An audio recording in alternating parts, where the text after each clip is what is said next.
Thailand Prime Minister Prayut Chan-o-cha has said that elections for restoring democracy in the country could be delayed if a referendum is held on the new constitution.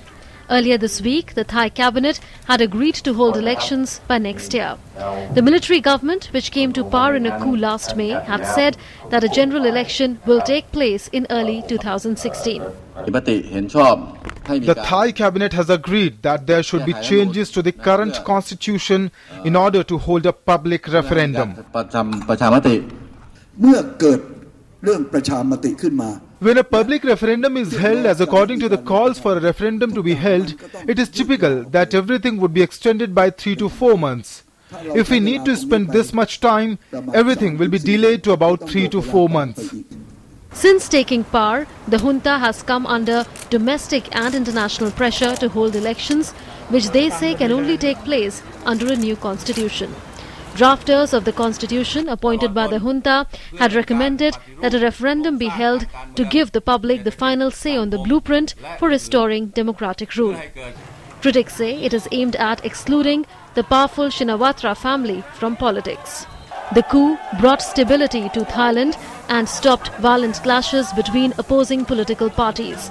According to political watchers, even after a year of snatching power, the junta still retains a tight grip over the country and is not showing signs of letting go. The Thai military, led by General Prayut Chan-o-cha, took power from the government on the 22nd of May 2014 after 6 months of street protests that had left the country polarized and without an end in sight.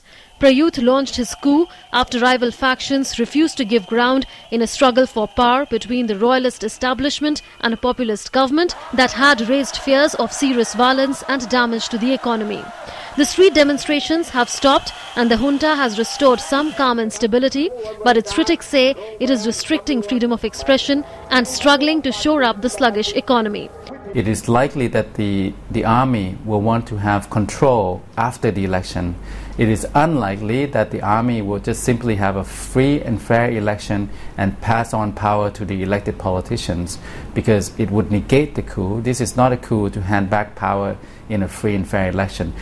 The previous election on the 2nd of February 2014, which was called by the then Prime Minister Yingluck Shinawatra in the hope to resolve the political dilemma of street protests, was marred by anti-government protesters disrupting the polls.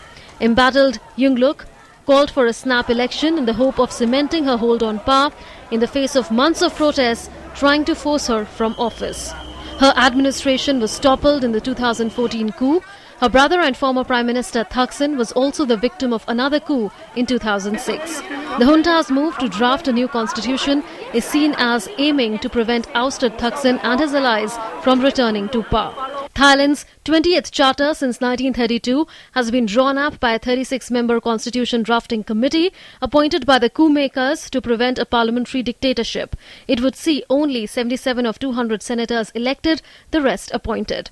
One of the contentious issues is a clause allowing an individual not elected via the ballot box to become the Prime Minister, provided he or she has 2/3 House support. The framework of the roadmap that the military said would take about a year will never achieve its goal. It will never be able to sustainably solve problems of the people's living. It will never manage the many social structures under this period. So the only thing that they will have is the constitution. Meanwhile, some people have voiced their support for the coup, saying that it brings order to the country. In my opinion, I like the coup because the military has been strict with everything, and I feel that Thais are not really organized and there's a lot of corruption. So the military have come in to suppress these things. For more than a decade, the Southeast Asian nation has long been divided by groups, seen at times violent street protests from both Thaksin supporters and their opponents that brought Thailand to the brink of a modern-day civil war. The future of democracy in the country depends on the seriousness of junta of keeping its promise to hold elections. It now remains to be seen how long the rulers take to deliver what they have committed. Asia Desk, DD News.